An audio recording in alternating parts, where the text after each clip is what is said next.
آپ سن رہے ہیں جستجو کا سفر۔ عبداللہ پاکستان پہنچا تو اسے ایک شخص کی ای میل ملی جس میں اس نے کچھ ادار کی درخواست کی تھی۔ عبداللہ نے کچھ ہی دیر میں اسے پیسے آن لائن ٹرانسفر کر دیے۔ جب بلو کو پتہ لگا تو وہ حیران رہ گئی، کیونکہ وہ مانگنے والے شخص کو جانتی تھی، اور یہ بھی کہ اس نے سوائے عبداللہ کو نقصان پہنچانے اور حسد کرنے کے کچھ نہیں کیا۔ بلو نے عبداللہ سے کہا، عبداللہ کیا ہو گیا ہے تمہیں؟ تم دنیا میں کسی کو پیسے دے دیتے، اسے کیوں دیے کہ یہ تو ہمیشہ تمہیں نیچا دکھانے کی تگ و دو میں رہتا ہے، اور سوائے دکھ پہنچانے کے اس نے کیا بھی کیا ہے تمہارے ساتھ؟ ٹھیک کہتی ہے بلو، اسی وجہ سے تو دیے ہیں۔ میں نے پہلے سوچا کہ جھڑک دوں، مگر پھر میں نے اپنے آپ سے سوال کیا، کیا ایسا کرنے سے میرا نفس خوش ہوگا یا غمگین؟ تو یقین ہو چلا کہ وہ تو خوش ہوگا، تو میں نے دے دیے۔ 5 بڑے فائدے ہوں گے اس سے۔ نمبر 1، اللہ کے نبی صلی اللہ علیہ وسلم نے فرمایا، جو توڑے اس سے جوڑو۔ تو ایک تو اس حدیث پر عمل ہو گیا۔ دوم یہ کہ ایک مسلمان بھائی کی مدد ہو گئی۔ تو سوچ، میرا اس سے جو تعلق ہے اس کا تو اسے بھی پتہ ہے، اس کے باوجود اگر وہ میرے دروازے پہ آیا ہے تو کوئی تو ایسی مجبوری ہوگی۔ بے بس اور مجبور دشمنوں سے مقابلہ نہیں کرتے، انہیں گلے لگا لیتے ہیں، کدورت دھل جاتی ہے۔ سوم یہ کہ ایسا کرنے سے میرے دل میں اگر اس شخص کے لیے کوئی بغض ہوا تو جاتا رہے گا۔ چوتھا فائدہ یہ ہوا کہ شاید اب اس کی زبان بند ہو جائے، تو جو میرا وقت فضول اور لغو الزامات سننے میں لگ جاتا تھا اور اس کے بعد طبیعت پر جو بوجھ آتا تھا وہ اب انشاءاللہ نہیں آئے گا۔ اور 5واں سب سے بڑا فائدہ یہ ہے کہ ایک دن میں نے بھی کسی کے سامنے جانا ہے۔ اس نے اگر حساب کتاب پوچھ لیا تو مارا جاؤں گا۔ اس نے پوچھ لیا کہ نمازیں کیوں چھٹ گئی، جھوٹ کیوں بولا، گناہ کیوں کرتے رہے، تو کیا جواب دوں گا؟ میں نے اللہ کے ایک بندے پر ذرا چھوڑی، الٹا اسے نواز دیا۔ مجھے امید ہے میرا اللہ اس کا پاس رکھے گا، وہ بھی انشاءاللہ مجھے بغیر جرا کے نواز دے گا۔ بلو، عبادت کی قضا تو ممکن ہے، مگر جو زندگی غفلت میں گزر جائے اس کا کیا؟ ہر دم اپنی ذات کی نفی کرتے رہنا چاہیے۔ جو جتنا مٹا راہ ہدایت اس پر اتنی ہی مر مٹی۔ بلو، جو فقیر غصے میں ہو اسے بھیک نہیں ملا کرتی، غصہ تھوک دینا چاہیے۔ عبداللہ نے اپنے ہاتھ آسمان کی طرف بلند کیے، اے اللہ، میں نے ان تمام لوگوں کو معاف کیا جو بغیر کسی وجہ کے مجھے نقصان پہنچانا چاہتے ہیں، تو بھی مجھے بغیر کسی وجہ کے معاف کر دے۔ اے اللہ، اس ملک میں تو نیتوں کی بھی چوری ہو جاتی ہے۔ میں تیرے لیے کام شروع کرتا ہوں مگر نفس اسے بیچ میں سے اچک لیتا ہے۔ اللہ، مجھے نیتوں کی چوروں سے بچا، میں اپنی نیتیں تیری امان میں دیتا ہوں۔ اے اللہ، تو ہر عیب سے پاک ہے، اور اس کے ساتھ ساتھ تعریف بھی تیرے ہی لیے ہے۔ میں گواہی دیتا ہوں تیرے علاوہ کوئی بھی عبادت کے لائق نہیں ہے، تیرا کوئی شریک نہیں، تیرا کوئی سہیم نہیں۔ میں نے بہت برے کام کیے ہیں اور اپنی جان پر ظلم کرتا رہا ہوں۔ اے میرے مالک، مجھے معاف فرما دے، مجھ پر رحم فرما، میری توبہ کو قبول فرما۔ بلا شبہ تو توبہ کو بہت قبول فرمانے والا اور رحم کرنے والا ہے۔ عبداللہ کو آج صبح فون کال ملی، ماہر بائی کے پاس سے کراچی والے مولوی صاحب اسلام آباد سے 2 گھنٹے کی دوری پر ایک گاؤں میں آئے ہوئے ہیں، اپنے ہی ایک مدرسہ کی گریجویشن میں، اور اگر وہ ملنا چاہے تو وہاں چلا جائے۔ عبداللہ نے گاڑی نکالی اور روانہ ہو گیا۔ وہاں پہنچا تو معلوم ہوا مولوی صاحب ابھی پہنچے نہیں ہیں۔ وہ خاموشی سے مسجد میں بیٹھ گیا۔ وہاں گریجویشن کی تیاریاں ہو رہی تھیں۔ کچھ ہی دیر میں عبداللہ بور ہو گیا۔ خیر، مولوی صاحب آ گئے اور فنکشن شروع ہوا۔ مدرسے کے ایک طالب علم نے آ کر سیرت النبی صلی اللہ علیہ وسلم کی شان میں انگریزی میں تقریر کی۔ لوگوں نے خوب داد دی۔ عبداللہ فنکشن کے آخر میں اس بچے سے ملا اور کہا، گو کہ اس کی انگریزی باقی لوگوں کی نسبت بہت بہتر ہے، کہ گاؤں میں کسی کو ڈنگ سے اردو بولنا نہیں آتی تو انگریزی تو دلی ہنوز دور است۔ عبداللہ نے سمجھایا کہ برخوردار، تم سوچتے ہو اردو میں ہو، تم سوچتے اردو میں ہو اور بولتے انگریزی میں ہو، اسی لیے گرامر کی ایسی غلطیاں کرتے ہو کہ حد لگ جائے۔ ان جھوٹی تالیوں میں آ کر یہ نہ سمجھنا کہ کچھ آ گیا۔ میں تمہیں کچھ کتابیں بھیجوں گا، وہ پڑھو اور پھر شہر میں آ کے تقریری مقابلوں میں حصہ لو کہ پتا ماری کی محنت کرنی پڑے۔ تھوڑی دیر بعد کھانے پر مسجد کے محتمم صاحب سے ملاقات ہوئی، جو کہ کراچی والے مولوی صاحب کے معتقدین میں سے تھے۔ کہنے لگے، آپ حضرت کو کیسے جانتے ہیں؟ عبداللہ جینز ٹی شرٹ میں ہونے کی وجہ سے پوری مسجد میں سے انوکھا ہی لگ رہا تھا۔ جی جانتا کہاں ہوں، تعارف ہے، جانا تو آج تک اپنے آپ کو بھی نہیں۔ محتمم صاحب نے کچھ نہ سمجھتے ہوئے کہا کہ ہمارے حضرت والا بڑے مقام والے ہیں، کیا شان ہے، کیا تقویٰ ہے، ایسے لوگ تو اب نایاب ہو گئے ہیں۔ جی اللہ کی کیسی کیسی فضیلتیں سمیٹتے ہیں، کیا بتاؤں، ایسے ہچے ہیں کہ بس کیا بتاؤں۔ عبداللہ نے حد الامکان کوشش کی کہ خاموش رہے، مگر کیا بتاؤں کہ گردان نے سارے بند توڑ دیے۔ اچھا یہ بتائیے، آپ اپنے حضرت کی جگہ کب لیں گے؟ عبداللہ نے سوال داغا۔ جی کبھی نہیں، وہ کہاں ہم کہاں۔ عبداللہ نے سوچا اس کا کوئی اسٹوڈنٹ ایسا کہتا تو شاید وہ گولی مار دیتا۔ جناب ہمت کریں، آپ جیسے کم ہمت شاگرد اللہ کسی کو کیا آپ کو بھی نہ دے۔ ظاہر ہے ان جملوں کی توقع کسی کو نہ تھی۔ حضرت جی کے خوف سے شاید کچھ رعایت کر لی، ورنہ عبداللہ کو آج پھر پھینٹی پڑنی تھی۔ رات کا وقت آیا تو احساس ہوا مسجد میں تو ایک کمرہ ہے جہاں 2 لوگ سو سکتے ہیں اور اس میں ایئر کنڈیشنز ہیں۔ مولوی صاحب نے پوچھا، میں اور آپ کمرہ استعمال کر سکتے ہیں؟ نہیں جناب، میں مچھروں میں سو سکتا ہوں، روشنی میں نہیں۔ وہ آپ کے مرید صاحب کہہ رہے تھے کہ رات کو کوئی فضل و نور کی بارش ہوتی ہے تو اتنی روشنی میں مجھے نیند کہاں آئے گی۔ مولوی صاحب ہنستے ہنستے کشتے زعفران ہو گئے۔ آخرکار عبداللہ کو اکیلے کمرہ دے دیا گیا اور مولوی صاحب دالان میں کھٹیا پر سو گئے۔ عبداللہ اس مہمان نوازی پر بڑا خوش ہوا۔ صبح نماز کے بعد واپسی تھی۔ فجر میں بچوں کی ایک کثیر تعداد نظر آئی، سب کے سب دھلے دھلائے پاک صاف سفید کپڑوں میں، بالکل اپنے معصوم دلوں کی طرح۔ عبداللہ نے اللہ کا شکر ادا کیا کہ اگر دلوں کی رنگت کپڑوں پر آ جاتی، اگر روح کے زخم کپڑوں پر لگ جاتے تو اس نے سوائے کالے سیاہ چیتھڑوں کے علاوہ کچھ نہ پہنا ہوتا۔ فجر کے بعد عبداللہ نے ایک بچے کو روک کے پوچھا کہ آپ ہر روز سفید کیوں پہنتے ہو؟ جی وہ یہ کفن کا رنگ ہے نا، تاکہ موت یاد رہے۔ عبداللہ کا دل پھر بجھ گیا۔ وہ واپسی پہ سوچتا ہوا آیا کہ امید زندگی ہے، آس ہے، ہمت ہے، اس عمر میں صرف جینا سکھانا چاہیے۔ موت کے انتظار میں بیٹھے لوگ کچھ کم ہی کر پاتے ہیں۔ عبداللہ سارے راستے یہ شعر دہراتے ہوئے آیا، نامناسب ہے خون کھولنا، نامناسب ہے خون کھولنا، پھر کسی اور وقت مولانا۔ آج پھر پیپل بائی کی باری آئی۔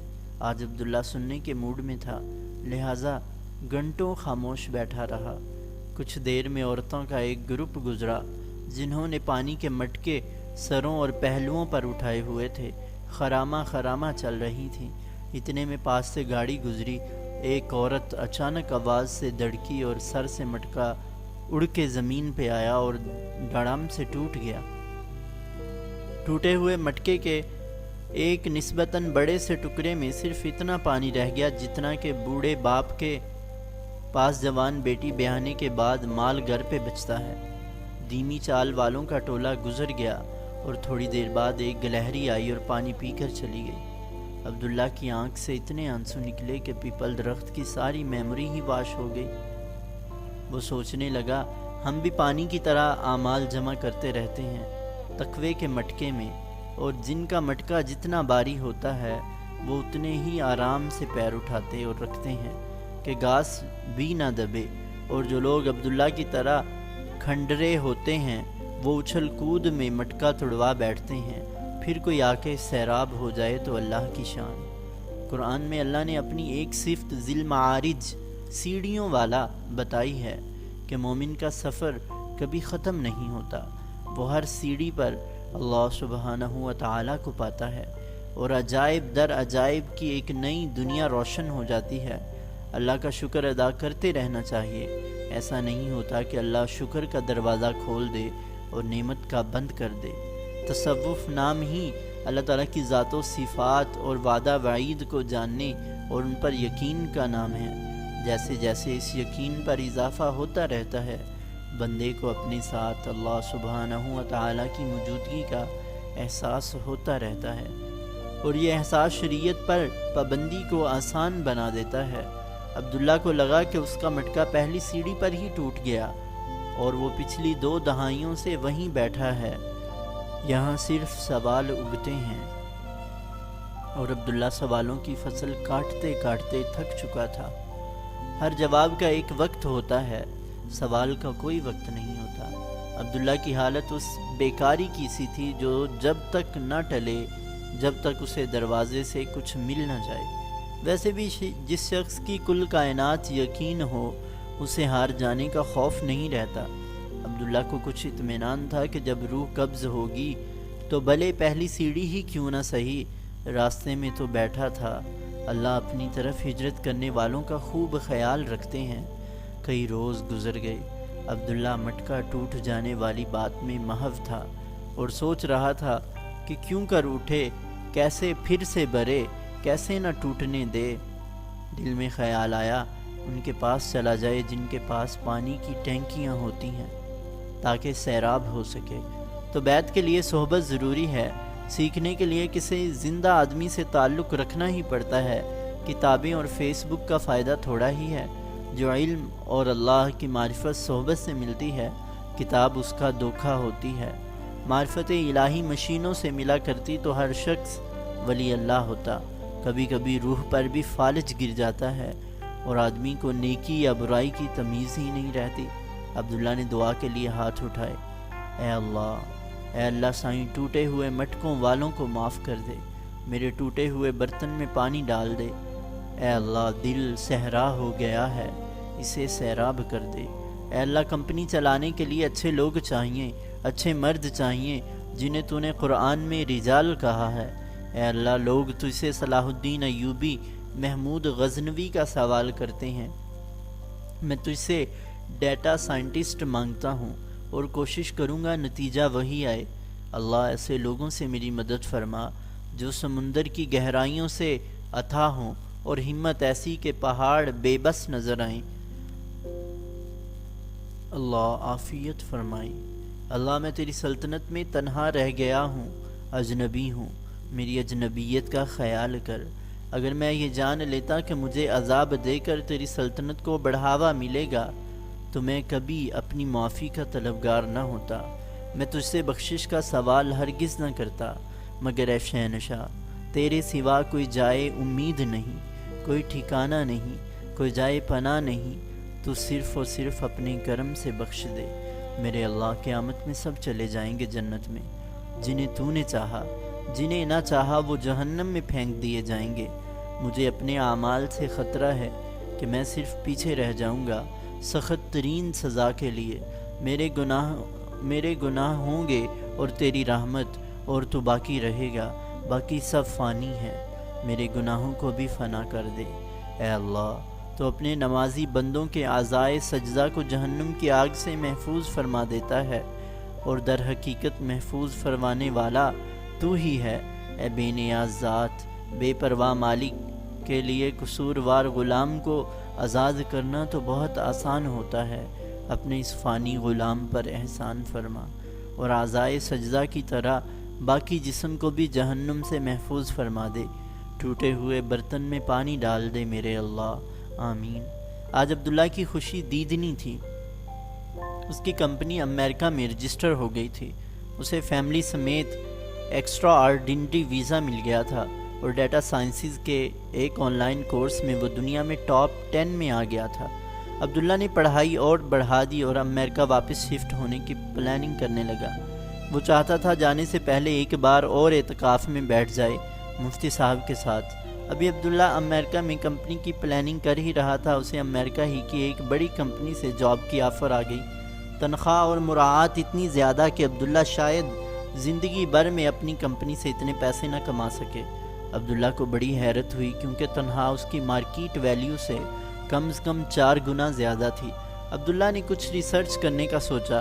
ہفتے بھر کی محنت رنگ لائی۔ اس نے دیکھا کہ جس کمپنی نے اسے جاب دی ہے اس پوزیشن پر وہاں کوئی سال سے زیادہ نہیں ٹکا، اور تمام لوگ جنہوں نے وہاں سروس کی وہ سارے مسلمان ممالک سے ہی تھے۔ بڑی عجیب بات تھی کہ ایک امریکی کمپنی میں 10 سالوں سے بھی زائد عرصے میں کوئی امریکن جاب کے لیے نہیں ملا۔ عبداللہ نے ڈھونڈتے ڈانڈتے 3 لوگ ایسے نکال ہی لیے جنہوں نے ملتی جلتی پوزیشن پر کام کیا تھا۔ عبداللہ نے باری باری سب سے بات کرنے کی ٹھانی۔ بات کرنے کے بعد جو حقیقت سامنے آئی وہ انتہائی تلخ تھی۔ یہ تمام لوگ اپنے اپنے ملکوں کے دماغ تھے۔ ان سب کو 4 سے 10 گنا زیادہ کی جاب دی گئی۔ یہ سب بیوی بچوں کے ساتھ امریکہ شفٹ ہو گئے۔ زیادہ پیسہ زندگی میں ایک نیا لائف سٹائل لایا۔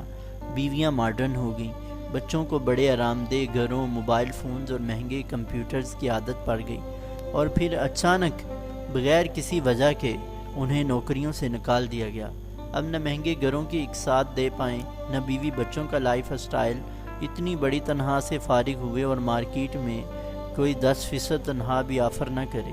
نتیجہ یہ نکلا کہ گھر بینک لے گیا، کار شو روم لے گیا، بیوی میکے چلی گئی، ننیال بچے لے گیا، اور پیچھے بچا یہ شخص اپنی کامیابیوں کے قصے سناتے اور حالت زار کا نوحہ کرتے۔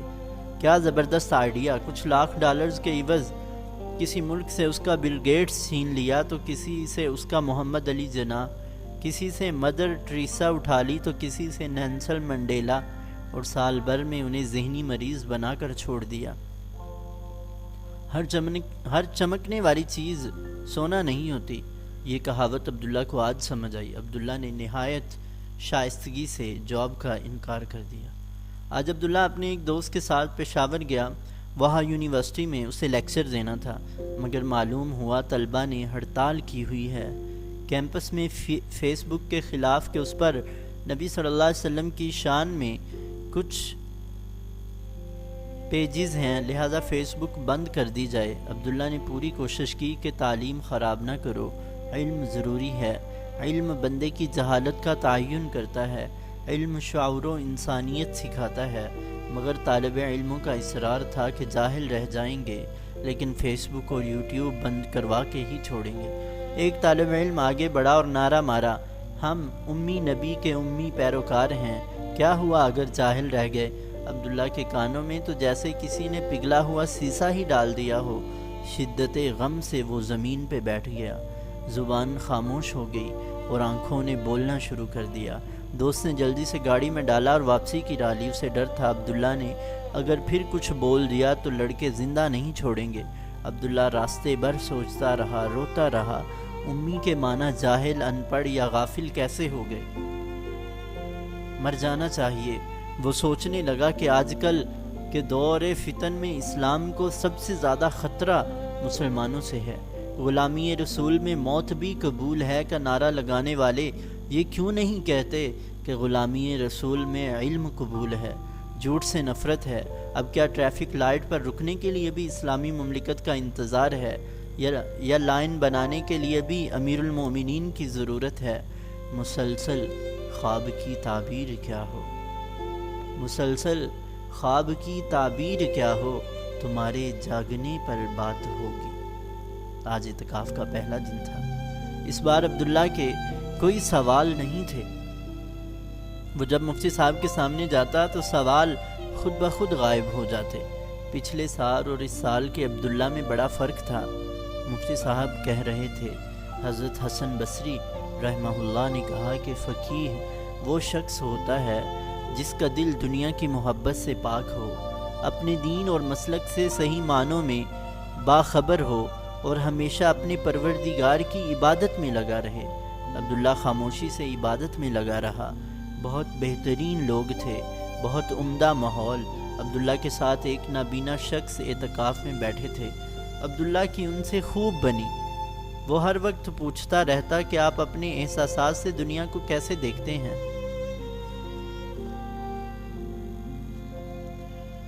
آپ اپنے احساسات سے دنیا کو کیسے دیکھتے ہیں؟ عبداللہ فجر کے بعد بھی کافی دیر سے سویا اور جب آنکھ کھلی تو نچلی منزل سے اقامت کی آواز آ رہی تھی۔ باغم باغ جا کے نماز میں شامل ہوا اور بڑا افسوس ہوا دیر سے پہنچنے کا۔ کہیں میں وقت سے پہلے بھی جایا کرتا تھا۔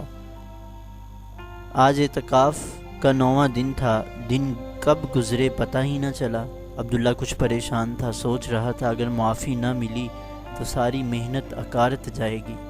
اس نے سوچا کسی سخی کے دروازے پر کوئی بیٹھ جائے 10 دن تو اسے بھی بھیک مل جاتی ہوگی، وہ بھی در پہ پڑا ہے، معافی انشاءاللہ لے کر ہی جائے گا۔ انشاءاللہ شک کے بدلے ثبوت کے طور پر بولا جائے تو دعا کی تاثیر بدل جاتی ہے۔ انہی سوچوں میں جماعت کھڑی ہو گئی۔ عبداللہ تیزی سے دسترخوان پھلانگتے ہوئے چلا گیا اور جماعت میں شامل ہو گیا۔ اسے بعد میں اپنی حرکت کا بڑا دکھ ہوا کہ دسترخوان پھلانگنا نہیں چاہیے تھا۔ اگلے روز مفتی صاحب نے اسے بلا بھیجا فجر کے بعد اور کہنے لگے کہ آپ کو بھی بتانا پڑے گا کہ دسترخوان نہیں پھلانگتے۔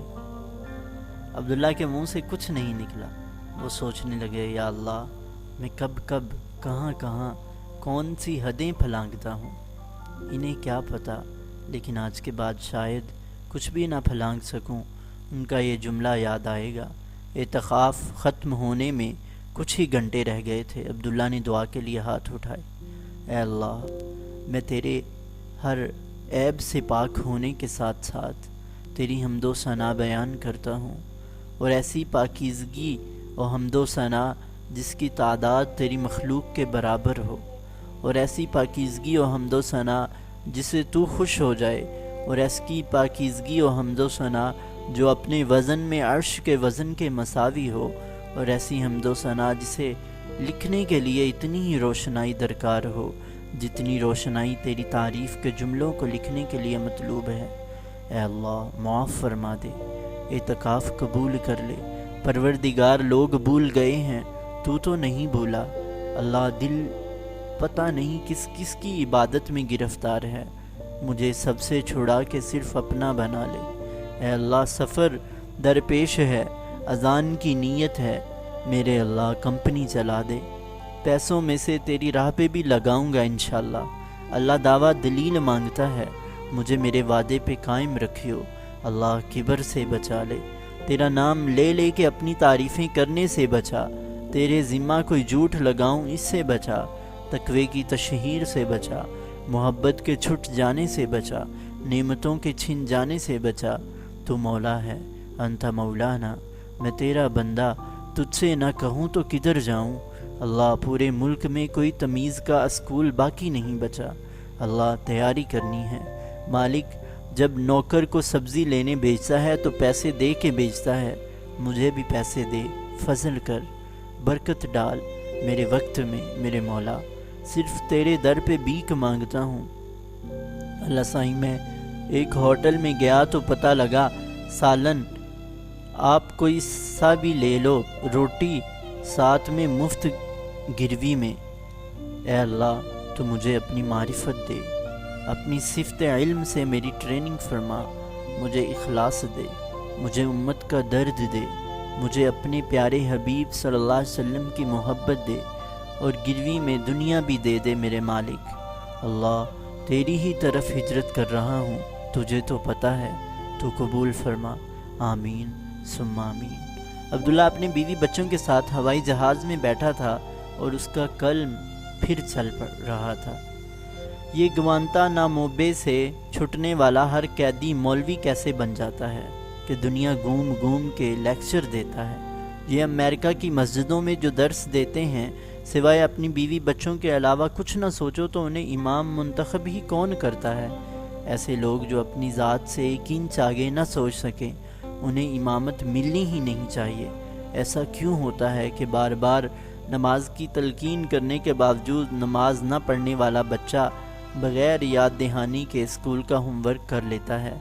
یہ تکبر کی کون سی قسم ہے جس میں بندہ کہتا ہے کہ نہیں میں اس قابل کہاں، میں تو ایک گناہ گار شخص ہوں۔ جو زندگی غفلت میں گزر جائے اس کی سزا کیا ہو؟ جسے اللہ نہیں ملتا اسے کون ملتا ہے؟ جسے اللہ مل جائے اسے کیا نہیں چاہیے ہوتا۔ کیسے ہوتے ہیں وہ لوگ جن سے اللہ راضی ہو جاتے ہیں؟ وہ گناہ جو اللہ کے خوف سے ادھورے رہ گئے ان کا زیادہ ثواب ہے، یا وہ نیکیاں جو دکھاوے میں پوری ہو گئیں؟ اللہ سے اللہ کو کیسے مانگتے ہیں؟ پائلٹ نے جہاز جان ایف کینیڈی ایئرپورٹ پر اترنے کی اناؤنسمنٹ کی۔ نیا ملک، نئے لوگ، نئی مصروفیات، نئی زندگی، ان تمام نئی چیزوں میں صرف عبداللہ پرانا لگتا تھا۔ امریکہ پہنچ کر گھر لینے، سامان شفٹ کرنے، ڈرائیونگ لائسنس بنوانے، بینک اکاؤنٹ کھولنے، بچوں کے اسکول میں داخلے سے لے کر درجنوں ایسی چیزیں اور اہم کام تھے کہ 3 ماہ کہاں گئے پتہ ہی نہ لگا۔ عبداللہ جلد از جلد ان تمام کاموں سے فارغ ہو کر اپنی نئی کمپنی پر توجہ دینا چاہتا تھا، مگر روز مرہ کے کاموں کی مصروفیت اور خانگی کام اسے فرصت ہی نہ لینے دیتے۔ اسے جب وقت ملتا وہ کوشش کرتا کہ اپنے کمرے میں بیٹھ کر اپنے آپ کو سنے۔ اندر کی خاموشی کا شور سب سے زیادہ ہوتا ہے، اور عبداللہ کی زندگی آج کل اسی شور میں گزر رہی تھی۔ ٹونی اور مارتھا، بہت سے لوگ اپنے تئیں ہر ممکن کوششیں کر رہے تھے کہ عبداللہ اور اس کی فیملی کو کہیں کوئی مشکل پیش نہ آئے اور اس کی نئے ملک میں سیٹنگ آرام سے ہو جائے، مگر عبداللہ کے ذہن میں اٹھنے والے سوالات اسے چین سے بیٹھنے ہی نہ دیتے۔ وہ سوچتا رہتا کہ کہیں وہ پھر کسی گرداب میں تو نہیں پھنسنے جا رہا، کہیں وہ پھر سے کسی اندیکھی TDL کا حصہ تو نہیں بن رہا، کہیں ایسا تو نہیں ہے کہ دین کا سوچتے سوچتے وہ ایک بار پھر دنیا کے جال میں پھنس گیا ہے۔ جب وہ گھر میں اچھی طرح سے سیٹل ہو گیا، گاڑی مل گئی، کمپنی رجسٹر ہو گئی اور آفس مل گیا، تو اس نے سوچا اللہ سائیں کو خط لکھ دے کہ نیت کی گواہی باقی رہے۔ آج عبداللہ نے آفس سے چھٹی لی اور پورا دن کمرے سے باہر ہی نہیں نکلا۔ پتہ نہیں کیا کچھ سوچتا رہا۔ اسے رہ رہ کر اپنی بے مائگی کا احساس ہوتا کہ وہ جس کام کو کرنے جا رہا ہے اس میں اس کو کیا کمال حاصل ہے۔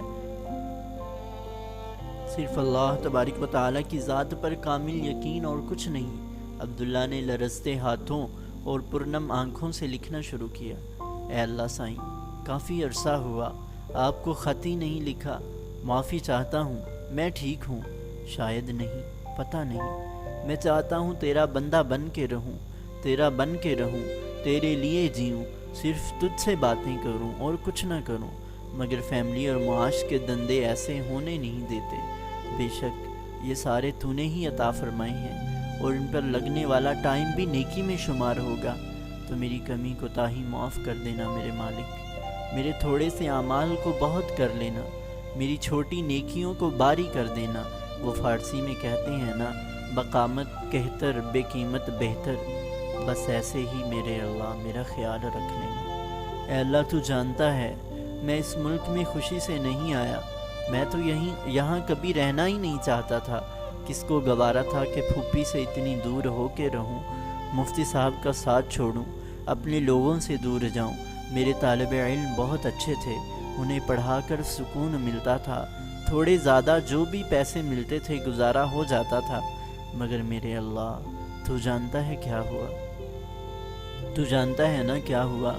میرے لوگ مجھے جینے ہی نہیں دیتے، نہ مرنے دیتے ہیں، نہ کچھ کرنے دیتے ہیں، جملے کستے ہیں، حسد کرتے ہیں، طنز کرتے ہیں، کامیابی پہ جلن کا شکار ہو جاتے ہیں، ناکامی پہ مذاق اڑاتے ہیں، اور جان سے مارنے کی دھمکیاں الگ۔ وہاں رہتا تو زندگی پریشانی میں گزر جاتی۔ خوف، ناکامی اور غربت دماغی صلاحیتوں کو دیمک کی طرح چاٹ جاتی ہیں۔ یہاں اس لیے آ گیا ہوں کہ سکون سے کام کر سکوں، دل لگا کے یکسوئی کے ساتھ۔ میں پیسے دیکھ کے نہیں آیا، نہ ہی ملک کی ترقی اور چکا چوند دیکھ کر۔ تو جانتا ہے میرے اللہ، میں تو 2 ہفتے گھر سے باہر نہیں نکلتا۔ پیسے دیکھ کر آتا تو حشر میں کیا جواب دیتا کہ غریب طالب علموں کو اس لیے چھوڑ دیا کہ امیروں کو پڑھا سکوں۔ نہیں میرے مالک، تو دلوں کو خوب جانتا ہے، میں انہیں ای میل پر، اسکائپ پر پڑھا لوں گا۔ اے اللہ، میں تو اذان کی نیت سے آیا ہوں کہ اپنے کردار اور عمل سے دین کی تبلیغ کر سکوں۔ جہاں دنیا داڑھی والوں کو دہشت گرد اور ہر مسلمان کو متشدد سمجھتی ہے، وہاں ایک مثال پیش کر سکوں جو شاید کسی کو ایک بار ٹھنڈے دل سے سوچنے کا موقع دے سکے۔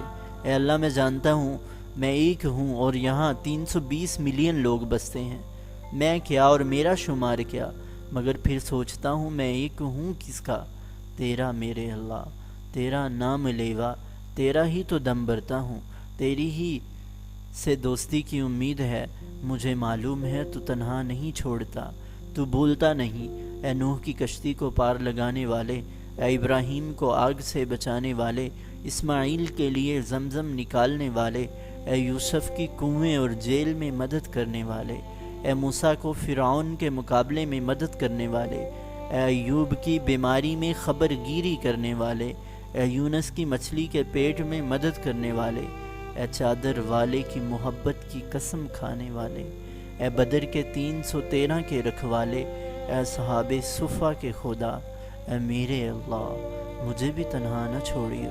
میں نے ہر ایک سے یہی سنا ہے کہ تو خالی ہاتھ نہیں لوٹاتا، میری بھی مدد کرنا۔ میرا نفس میری نیتوں کا قاتل ہے، مجھے اس کے شر سے بچا، مجھ سے بچا میرے اللہ، مجھ کو اپنا بنا میرے اللہ۔ اے اللہ کمپنی بنوا دے، پھر اسے فروخت بھی کروا دے۔ اے اللہ مفتی صاحب کی مسجد میں چھوٹے چھوٹے معصوم بچے ہیں، ملک میں بے گرو بے آسرا بچے ہیں، تو جانتا ہے نا میری دوست کو، وہ بے گھر بچوں کے لیے کام کرتی ہے۔ اے اللہ ایسی یونیورسٹی بنانا چاہتا ہوں جہاں انسان تیار ہوں، جہاں ساری سہولتیں ہوں، جہاں فیس نہ دینی پڑے، اور ملک بھر سے بہترین بچوں کا انتخاب کر کے دنیا کو کچھ ایسے انسان دیے جا سکیں جو نفع بخش ہوں، نفع خور نہیں۔ اور میرے اللہ کچھ اتنا پیسہ بچ جائے کہ بلوں کو دے سکوں، اور وہ اس کے لیے اور بچوں کے لیے زندگی بھر کو کافی ہو جائے، تاکہ میں سکون سے پڑھ سکوں، تیرا ذکر کر سکوں، کچھ لکھ سکوں۔ بڑی ضرورت ہے دنیا کو دین کی، ان کی اپنی زبان میں اس بات کی کہ اسلام پر لگائے جانے والے فضول الزامات کا تحقیق کے ساتھ انہی کی زبان میں جواب دیا جا سکے۔ میرے اللہ ان لوگوں نے تو امہات المومنین اور پیارے نبی صلی اللہ علیہ وسلم تک پر سوال اٹھا دیے، اب کون جواب دے؟ میرے ملک کے لوگ شادیوں، کچہریوں اور دھرنوں سے باہر نکلیں تو کچھ سوچیں نا، اور یہاں بسنے والا مسلمان پٹرول پمپ، ہوٹل اور کریانے کی دکانیں کھول کے فارغ ہوں تو کچھ کریں۔ میں بالکل فارغ ہوں میرے اللہ، جاب لیس ہوں، تو ریکروٹ کر لے۔ اتنی بڑی دنیا میں ایک آدھ اسامی تو خالی ہو گئی ہوگی نا مؤذن کی، تو اس پہ رکھ لے۔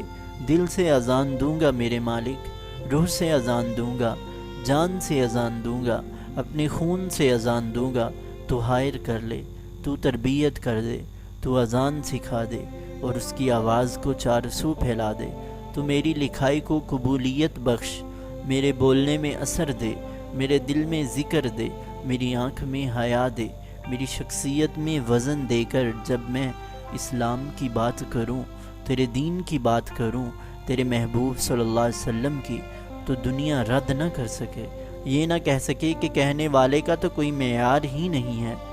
بات میری نہیں میرے اللہ، میں جن کا ذکر کرنے جا رہا ہوں انہی کی ہے، وہ تو تیرے ہیں، میں بھی تو تیرا ہوں، تو وزن ڈال میرے اللہ میرے پلڑے میں، کہ ایک طرف میں ہوں تو پورے ملک پر باری پڑ جاؤں۔ اے آسمان و زمین کے مالک اللہ، اے وہ اللہ جس کا ذکر سب سے باری ہے، کل کائنات میں واحد ذات جس کے لیے اذان دی جاتی ہے، مجھے وزن دے، میری اذان کو دوام بخش، اس مؤذن کی رہنمائی کر، جھوٹ زندگی سے نکال دے کہ تیرا نام لینے جا رہا ہوں، لوگ جھوٹا نہ بولیں، امہات المومنین پر کتاب لکھنے جا رہا ہوں، اس امتی کو اس قابل کر کے ماؤں پر کچھ لکھ سکوں۔ یہ خط تیرے نام، یہ آواز تیرے نام، یہ قلم کتاب تیرے نام، عبداللہ تیرے نام۔ اللہ اکبر، اللہ اکبر، اللہ اکبر۔